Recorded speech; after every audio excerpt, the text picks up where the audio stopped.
శ్రీ గురుదత్త. జై గురుదత్త. శ్రీ మహాగణాధిపతయే నమ. శ్రీ సరస్వత్యే నమ. శ్రీపాదవల్లభాయ నమ. ఆధ్యాత్మిక బంధువులకి, దత్త బంధువులకి అంతమందికి కృతజ్ఞతాపూర్వక అభివందనాలు తెలియచేసుకుంటూ ఇవాళ మనం సంత్ గులాబ్ బాబా వారి యొక్క దివ్య లీలల స్మరణంలో 26వ రోజు స్మరణం చేసుకుంటున్నాం. ముందుగా గులాబ్ బాబా వారి దివ్య పాదుకలకి, పాదపద్మాలకి, అలాగే గ్రంథకర్త అయినటువంటి కీర్తిశేషులు పిచ్చయ్య మాస్టారి పాదపద్మాలకి శిరస్సు ఉంచి నమస్కారం చేసుకుంటూ ఇవాళ లీలాస్మరణం ఏమిటంటే సకల సాధు స్వరూపుడు, సృష్టి స్థితి లయకారకులైనటువంటి బ్రహ్మ, విష్ణు, మహేశ్వరుడు, అత్రి, అనసూయలకు దత్తాత్రేయుడిగా జన్మించిన విషయం సర్వలోక విదితం. ఆ పరబ్రహ్మ స్వరూపమే సద్గురువుగా అవతరించి మానవజాతిని ఉద్ధరిస్తారని సర్వశాస్త్రాలు చాటుతున్నాయి. గులాబ్ బాబా వారు సకల సాధువులు తమ రూపమేనని భక్తులకు దివ్యానుభూతులు కలుగు చేస్తారు కూడా. అలాగే సాయిబాబా మందిరం ఎక్స్ చీఫ్ సెక్యూరిటీ అధికారి షిరిడీ సాయిబాబా మందిరం చీఫ్ సెక్యూరిటీ అధికారి అయినటువంటి షిండే గారికి గులాబ్ బాబా సాయి రూపంలో దర్శనమిచ్చి ఆశ్చర్యపరిచారు.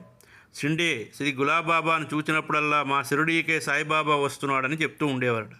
మరొకసారి షిండేకి బాలకృష్ణుడుగా దర్శనమిచ్చారు. ఈ విషయాన్ని ఎవరికీ చెప్పవద్దు, చెప్పినా లాభం ఉండదు కదా అన్నారు బాబా. ఆధ్యాత్మిక అనుభవాలు ఎవరికీ చెప్పుకోకూడదని అంతరార్థం. అలాగే స్వర్గీయ డాక్టర్ గవాంకర్ బొంబాయి వారి కొన్ని సంవత్సరాల పూర్వం గులాబ్ బాబాను దర్శించడానికి కాటేలు వచ్చారు. అప్పుడు వారి వయస్సు 90 సంవత్సరాలు. తనకు కలిగినటువంటి ప్రత్యక్ష అనుభవాన్ని కాటేల్లో అందరికీ తెలియజేశారు.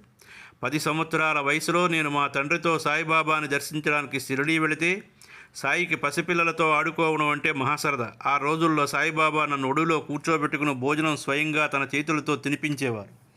ఆ రోజుల్లో అనేకసార్లు బాబాను దర్శించాను. ఒకరోజు బాబా నా బుగ్గలగిల్లి మా ఇంటికి వస్తానని చెప్పారు. కానీ ఆ మాట నిజం కాకముందే సాయి మహాసమాధి చెందారు.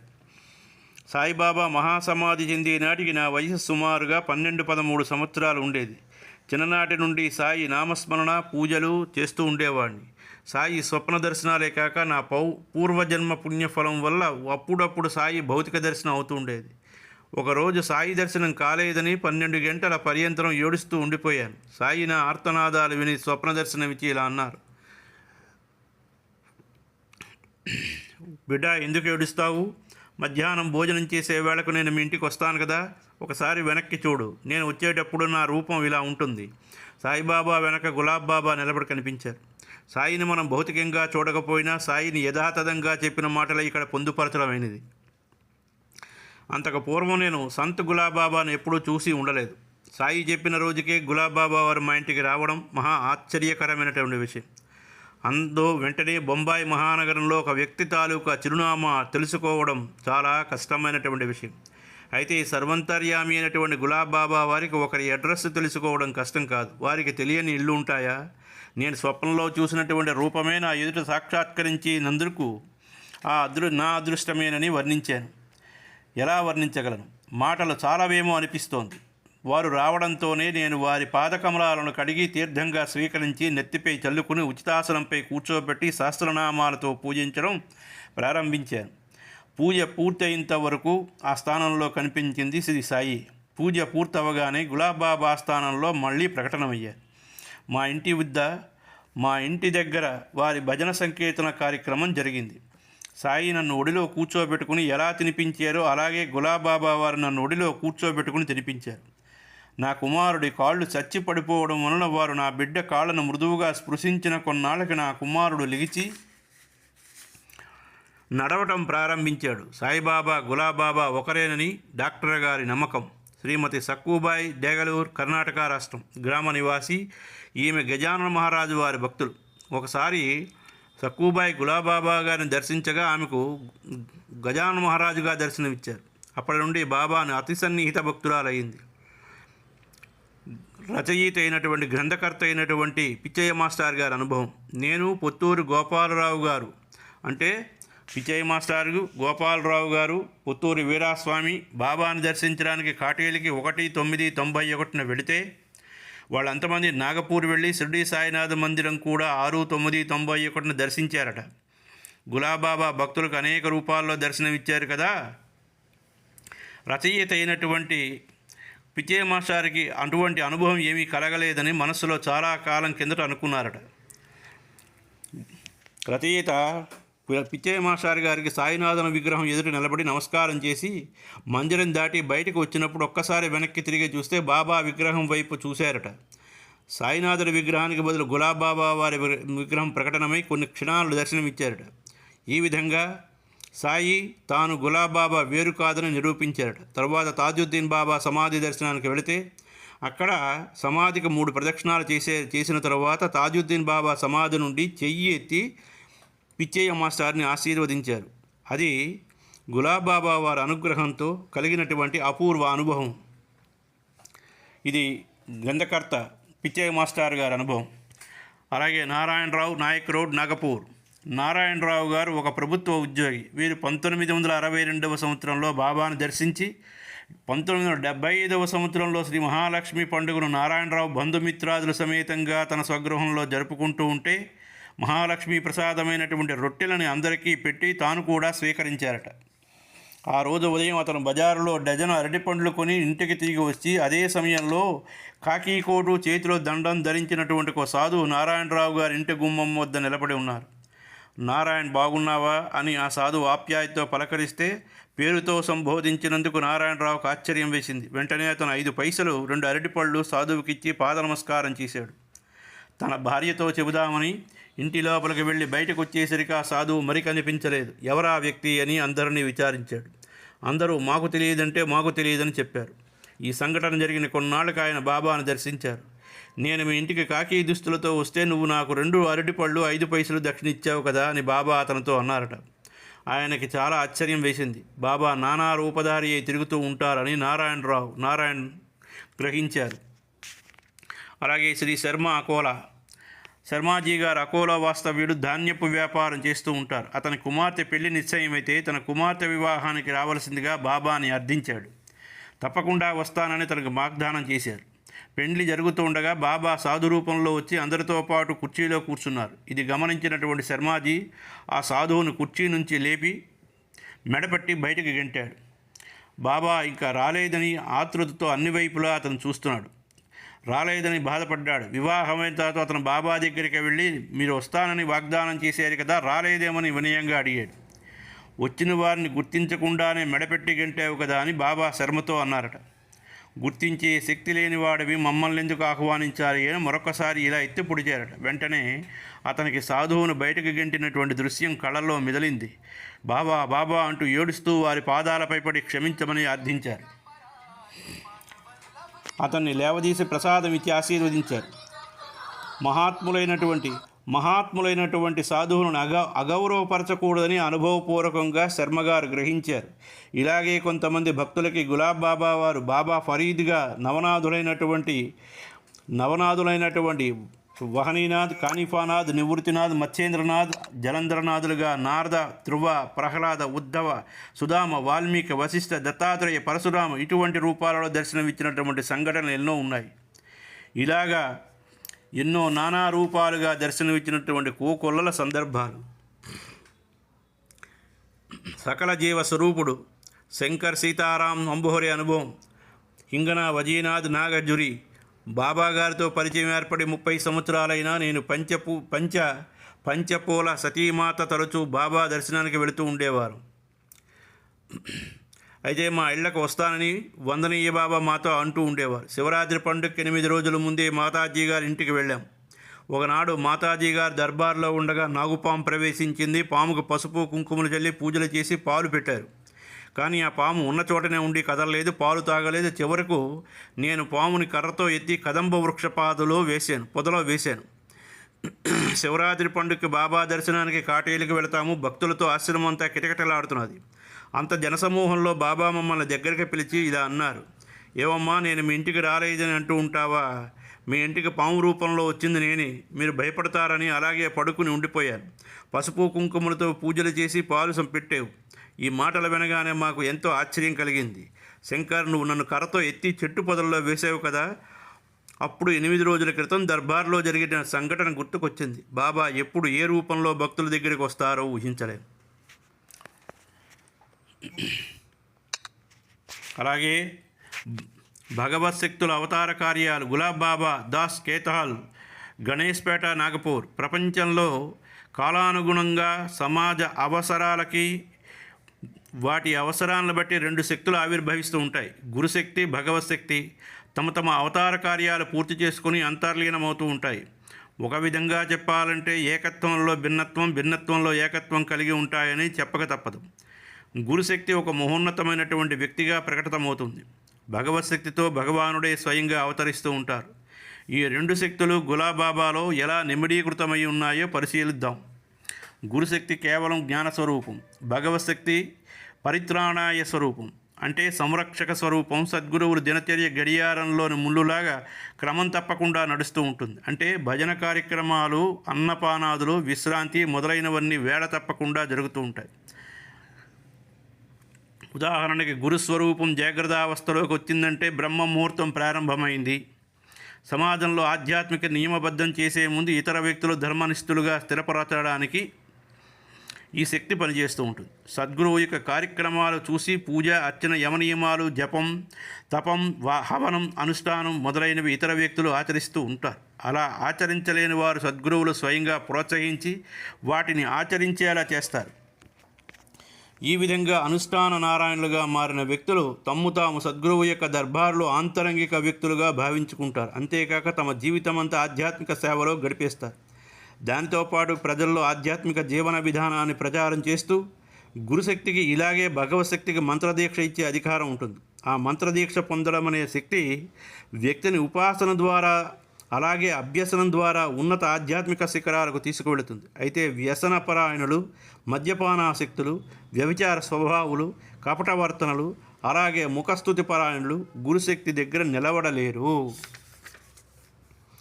భగవశక్తి ఒక విశిష్టమైనటువంటి అవతార కార్యక్రమాన్ని నిర్వర్తించడానికి వస్తుంది. సమాజ అవసరాలను బట్టి సమాజంలో అందరు వ్యక్తులు శ్రేయస్సు కోసం ఒక విశ్వకళ్యాణకారి అయినటువంటి దృక్పథాన్ని భగవత్శక్తి అందజేస్తూ ఉంటుంది. అంతేకాకుండా దాని ఆచరణ విధానాన్ని స్పష్టంగా వివరిస్తూ దాని ద్వారా జ్ఞానాన్ని ప్రసాదిస్తుంది. అంటే భగవత్శక్తి అందజేసిన జ్ఞానం వలన వ్యక్తి శ్రేయస్సు, విశ్వకళ్యాణం ఈ 2 తప్పకుండా సిద్ధిస్తాయని భావం. తన దివ్య ప్రబోధం ద్వారా మానవాళిని తమ గమ్యం వైపుకు భగవత్శక్తి దారి చూపి పురోగమింపజేస్తుంది. భగవత్శక్తి తన అవతార కాలంలో రాత్రనక పగలనక నిరంతరం పనిచేస్తూ ఉంటుంది. కాబట్టి గురుశక్తిలాగా ఆహార వ్యవహారాదులలో కానీ ఆచార వ్యవహారాలలో కానీ నియమబద్ధత అనేది ఉండదు. ఈ భగవత్శక్తి ముందు ఉచ్చ నీచ భేదాలు కానీ స్పృశ్యత అస్పృశ్యతలు కానీ బొత్తిగా నిలబడలేవు. అంటే సర్వమత్వపు సర్వమతాల దృష్టి ఒకటే ఇక్కడ మెండుగా ఉంటుందని భావం. వీరి జీవితమంతా ప్రజాసేవకే అంకితం కావడం వల్ల ప్రజల బాధలన్నిటినీ తీర్చే శక్తి వీరికి ఉండడం వలన జన సముదాయం అంతా వీళ్ల వైపు ఆకర్షించబడుతుంది. అన్ని సముదాయాలలోని అన్ని సమయాలలోని వీళ్ళు ఆర్తులని ఆదుకుంటూ ఉంటారు. అన్ని ప్రదేశాలలోని తనను ప్రార్థించే వారిని రక్షించడానికి వచ్చి నిలబడతారు. జీవితమంతా ఆర్తుల సేవకే అంకితం కావడం వల్ల విశ్రాంతి అనేది ఉండదు. ఈ క్షణంలో ఇక్కడ ఉంటే మరుక్షణంలో మరెక్కడో, ఈరోజు ఈ ఊళ్ళో ఉంటే మరో రోజు ఏదో సుదూర ప్రాంతంలో ప్రదేశంలో నివసిస్తూ కనిపిస్తూ ఉంటారు. వారి జీవితం అంతా ఇల్లు విడిచి తిరగడమే, అన్ని వేళల్లోని భక్తుల కోరిన చోట ఉండడమే. అంటే సర్వంతర్యామిత్వాన్ని వీరు సంతరించుకుని ఉంటారు. ఈ విషయాన్నే భగవాన్ ఉత్పీదియేయంలోకే నకూర్యా కర్మత్యాదహం, నేను నిరంతరం పనిలో నిమగ్నుడై ఉండకపోతే ఈ లోకాలన్నీ నశించిపోతాయి అని భగవంతుడు అన్నాడు. ఈ మహాశక్తి దొంగలను కానీ, బందిపోట్లు కానీ, వ్యసనపరాయణులు కానీ, వ్యభిచారులు కానీ, నీచాతి నీచులైనటువంటి పరమ దుర్మార్గులు కానీ తన వైపుకు ఆకర్షించి వారిని సన్మార్గం వైపు మరలించగలుగుతుంది. పరశువేదిని తాకిన వెంటనే తుప్పుపడిన ఇనుము ముక్క కూడా బంగారంగా మారినట్లు పతితపావనుడైనటువంటి ప్రభువు సన్నిధిలో అపవిత్రులు కూడా పవిత్రులవుతూ ఉంటారు. స్థూలంగా చూస్తే గురుశక్తి, భగవత్శక్తి వేరువేరుగా కనిపిస్తూ సూక్ష్మ దృష్టితో పరిశీలించినప్పుడు ఈ 2 శక్తులు ఒకే సద్గురువులో మనకు స్పష్టంగా అనుభవంలోకి వస్తూ ఉంటుంది. అంటే జ్ఞానభిక్ష ఇవ్వడం, ఆపదలో ఆదుకోవడం అనే ఈ 2 కార్యాలు సద్గురు మహారాజు నిరంతరం చేస్తూ ఉంటారు. అందుకే గురు సాక్షాత్ పరబ్రహ్మ అని శాస్త్రాలు ఘోషిస్తున్నాయి. సద్గురుమూర్తుల శరీరాలలో వేరువేరుగా ఉన్న వారి అందున్న అంతఃశక్తి ఏకైకమే. అదే పరిపూర్ణ పరబ్రహ్మతత్వం. ఈ విషయాన్ని స్పష్టం చేసే సంఘటన ఒకటి ఉంది. రాష్ట్ర సంత్ అయినటువంటి తుకడోజీ మహారాజు గారు స్వామి సీతారాం మహారాజుని చూసినప్పుడు ఒకసారి ఇలా అన్నారు, నేను నిత్యము ఆరాధించే రాముడు ఈయనే, నా స్నేహితుడు, నా పరమాత్ముడు కూడా ఈయనే. అంటే దాని అర్థం ఒక సద్గురువు మరొక సద్గురువుతో తనలో ఉన్న పరమాత్మనే దర్శిస్తారు అని, తద్వారా అభేద దృష్టితో పరబ్రహ్మంగానే భావిస్తారని భావం. స్వర్గీయ సీతారాం మహారాజు గారి ఆశ్రమం రామ్టెక్లో ఉంది. వారు తమ ఆశ్రమంలో శ్రీ లక్ష్మీనారాయణ మహాపూజలు చేస్తూ ఉంటారు. ఈ సందర్భంలో ప్రతి సంవత్సరం గోపాల్కాలా ఉత్సవం కూడా నిర్వహించబడుతూ, గోపాల్కాలా ఉత్సవం రాష్ట్ర సంత్ తుకడోజీ మహారాజు చేతుల మీదుగా జరుగుతూ ఉండడం మహావిశేషం. రాష్ట్ర సంత్ బాగా వృద్ధులగుట చేత వారి అనుమతి పొంది సీతారాం మహారాజ్ గోపాల్కాలా ఉత్సవం జరిపే బాధ్యతని గులాబాబా వారికి సమర్పిస్తూ, ఇంతవరకు మా చెలికాడు మ్రోగిస్తున్న ఈ డక్కీని తప్పిటని ఇక మీదట గులాబాబా మోగిస్తూ ఉంటారు అని అన్నారు. అప్పటి నుండి గోపాల్కాలా ఉత్సవాన్ని ప్రతి చోట నిర్వహించడం గులాబాబా వారు ప్రారంభించారు. స్వామి సీతారాం మహారాజు మొదటిసారిగా సంత్ గులాబాబాని 1967లో రామ్టెక్లో గోపాల్కాలా ఉత్సవం సందర్భంగా కలిసి ఇద్దరు ఒకరినొకరు చూసుకుని ఆనందంతో తన్మయులై కందళిత ఆనందంతో పొగడి ఆడుకుంటూ ఒక గుహలోకి వెళ్ళారు. అక్కడ ఆనంద కందళిత హృదయారవిందులై కొంచెంసేపు ఉండిపోయి, ఆ రోజు ఆ వేళ దుర్లభమైంది, అమూల్యమైన ఆ దర్శనాన్ని పొందినటువంటి సాధు సంతులు, భక్త శిరోమణులు, సాధారణ భక్తులు అందరూ ధన్యులయ్యారు. వీరిద్దరికీ మధ్య ఉన్న సంబంధం చాలా నిగూఢమైనది. బాబాగారు స్వామీజీని వశిష్ఠ గురువరేణ్యులుగా భావించేవారు. సీతారాం మహారాజును బాబా గురించి ఇలా అన్నారు, గులాబాబాని గురించి, వారి నిజతత్వాన్ని గురించి చెప్పే అధికారం నాకు ఇప్పుడు లేదు. దీనిని బట్టి ఆయన నిజతత్వాన్ని మీరు ఊహించుకోండి. గులాబాబా సాధారణమైనటువంటి సాధు సంత్ అని ఏమాత్రం పొరపాటు పడకండి. అది అమూల్యమైనటువంటి మహాశక్తి, అమూల్యమైన వజ్రం. అది ఇప్పుడు దాగి ఉంది. సమయం వచ్చినప్పుడు దానంతట అదే ప్రకటనమవుతుంది. ఈ అనంత శక్తి చేయవలసిన కార్యక్రమం మున్ముందు చాలా ఉంది. మీరంతా కలిసి ఈయనని తాజాగా బాబాగా మార్చేశారు.